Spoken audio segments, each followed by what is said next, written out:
ನಮಸ್ತೆ ಎಲ್ಲರಿಗೂ, ಹೇಗಿದ್ದೀರಾ? Welcome to Neerebidre channel. ಇವತ್ತು ನಾನು ಹಲಸಿನ ಹಣ್ಣಿನಿಂದ ಹಣ್ಣು ತುಪ್ಪ ಅಥವಾ ಜೇನುತುಪ್ಪ ಮಾಡುವುದು ಹೇಗೆಂದು ತೋರಿಸಿಕೊಡುತ್ತೇನೆ. ನಾನಿವತ್ತು ತುಂಬ ಸುಲಭವಾಗಿ ಮಾಡುವಂತಹ ವಿಧಾನವನ್ನು ನಿಮಗೆ ತೋರಿಸಿಕೊಡುತ್ತಾ ಇರುವುದು. ನಾನಿಲ್ಲಿ 2-3 ಕಪ್ಪಿನಾಗುವಷ್ಟು ಹಲಸಿನ ಹಣ್ಣನ್ನು ತಗೊಂಡಿದ್ದೇನೆ. ತುಂಬ ಸಿಹಿಯಾದ ಒಳ್ಳೆಯದಾದ ಹಲಸಿನ ಹಣ್ಣು ಸಿಕ್ಕಿದರೆ ತುಂಬ ಒಳ್ಳೆಯದು. ಇದನ್ನೀಗ ನಾವು ಒಂದು ಕುಕ್ಕರಿನ ಪಾತ್ರೆಗೆ ಹಾಕಿ ನೀರು 1-2 ಗ್ಲಾಸಿನಷ್ಟು ನೀರು ಹಾಕಿ ನಾವಿದನ್ನು 3-4 ವಿಸಿಲ್ ಬರುವ ತನಕ ಚೆನ್ನಾಗಿ ಬೇಯಿಸಿಕೊಳ್ಳಬೇಕು. ಇದು ತುಂಬ ಸುಲಭವಾಗಿ ಮಾಡುವಂತಹ ವಿಧಾನವಾಗಿದೆ. ಈಗ 3-4 ವಿಸಿಲ್ ಬಂದಾಗ ಈ ರೀತಿಯಾಗಿ ಮೆತ್ತಗೆ ಬೆಂದು ಜ್ಯೂಸೆಲ್ಲ ಬಿಟ್ಟು ರೆಡಿಯಾಗಿದೆ. ಇದನ್ನೀಗ ನಾವು ಒಂದು ಜಾಲರಿಗೆ ಹಾಕಿ ಸೋಸಿಕೊಳ್ಳಬೇಕು. ನಾವು ಕುಕ್ಕರಿನಲ್ಲಿ ಬೇಯಿಸಿದರೆ ಈ ರೀತಿಯಾಗಿ ದಪ್ಪವಾದ ರಸ ಬಿಟ್ಟುಕೊಳ್ಳುತ್ತದೆ. ಒಲೆಯಲ್ಲಿ ಅಥವಾ ಸ್ಟೀಮ್ ಮಾಡಿ ಬೇಯಿಸಿದ್ರೆಲ್ಲ ಇಷ್ಟು ದಪ್ಪವಾದ ಜ್ಯೂಸು ಬರುವುದಿಲ್ಲ. ಹೀಗೆ ಕುಕ್ಕರಿನಲ್ಲಿ ಬೇಯಿಸಿದರೆ ತುಂಬ ದಪ್ಪವಾದ ರಸ ಬಿಟ್ಟುಕೊಂಡು ನಮಗೆ ತುಂಬ ರುಚಿಯಾದ ಜೇನುತುಪ್ಪ ಮಾಡಲು ಸಿಗ್ತದೆ. ಇದನ್ನೀಗ ನಾನು ಒಂದು ಜಾಲರಿಗೆ ಹಾಕಿ ಸೋಸಿಕೊಳ್ಳುತ್ತಾ ಇದ್ದೇನೆ. ಸ್ವಲ್ಪ ದೊಡ್ಡ ತೂತು ಇರುವ ಜಾಲರಿ ತಗೊಂಡ್ರೆ ಸುಲಭ ಜಾಸ್ತಿ. ನಾನು ತಗೊಂಡದ್ದು ಸ್ವಲ್ಪ ಸಣ್ಣ ಸಣ್ಣ ತೂತಿನದ್ದಾಗಿದೆ. ಆದ ಕಾರಣ ಸ್ವಲ್ಪ ಪ್ರೆಸ್ ಮಾಡಿ ನಾವು ಅದರ ರಸವನ್ನು ತೆಗೆದುಕೊಳ್ಳಬೇಕು. ಹಾಗೆ ಪ್ರೆಸ್ ಮಾಡಿದರೆ ಏನು ಆಗುವುದಿಲ್ಲ. ಇನ್ನೀಗ ನಾನು ಎಲ್ಲ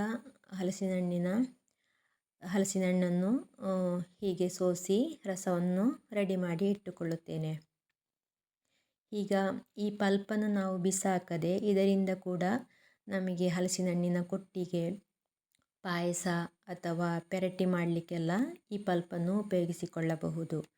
ಬಿಸಾಕದೆ ಅದರಲ್ಲಿ ಇನ್ನೊಂದು ಹೊಸ ತಿಂಡಿಯನ್ನು ಕೂಡ ನಾವು ಮಾಡಿಕೊಳ್ಳಬಹುದು. ಈಗ ಹಲಸಿನ ಹಣ್ಣಿನ ರಸ ಸಿದ್ಧವಾಯಿತು. ಇದನ್ನೀಗ ನಾವು ಜ್ಯೂಸಿನ ಟೈಪ್ ಕೂಡ ನಮಗೆ ಕುಡಿದುಕೊಳ್ಳಲು ತುಂಬ ರುಚಿಯಾಗಿರ್ತದೆ. ಇನ್ನೀಗ ಇದನ್ನು ನಾವು ಒಂದು ಬಾಣಲೆಗೆ ಹಾಕಿ ಚೆನ್ನಾಗಿ ಕುದಿಸಿಕೊಳ್ಳಬೇಕು.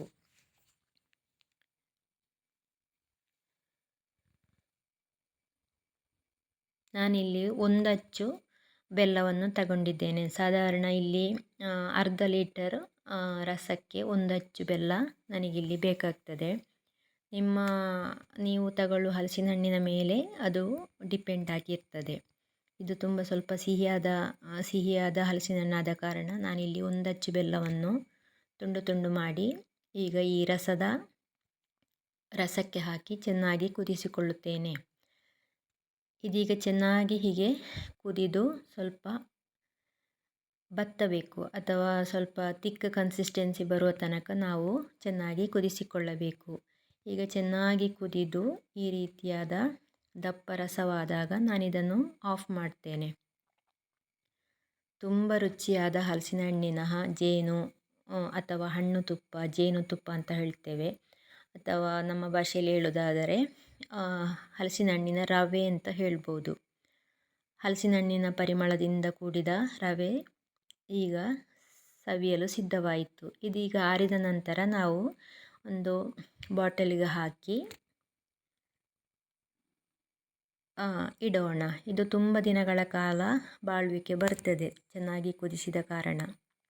ಇದನ್ನು ನಾನು ದೋಸೆಯೊಂದಿಗೆ, ಚಪಾತಿಯೊಂದಿಗೆ ಅಥವಾ ಬ್ರೆಡ್ಡಿಗೆ ಜಾಮಿನ ಹಾಗೆ ಕೂಡ ನಾವು ಉಪಯೋಗಿಸಿಕೊಳ್ಳಬಹುದು. ಹಾಗೆ ಈ ವಿಡಿಯೋವನ್ನು ನಿಮ್ಮ ಫ್ರೆಂಡ್ಸ್ ಆ್ಯಂಡ್ ಫ್ಯಾಮಿಲಿಗೆ ಶೇರ್ ಮಾಡಿ. ಹಾಗೆ ಸಬ್ಸ್ಕ್ರೈಬ್ ಮಾಡದೆ ನೋಡ್ತಾ ಇದ್ದರೆ ಖಂಡಿತ ಸಬ್ಸ್ಕ್ರೈಬ್ ಮಾಡಿ ಸಪೋರ್ಟ್ ಮಾಡಿ. ಹಾಗೆ ಖಂಡಿತ ಮನೆಯಲ್ಲಿ ಈ ಜೇನುತುಪ್ಪ ಅಥವಾ ಹಣ್ಣು ತುಪ್ಪವನ್ನು ಮಾಡಿ ಹೇಗಾಗಿದೆ ಅಂತ ಕಮೆಂಟ್ ಮೂಲಕ ತಿಳಿಸಿ. Thank you.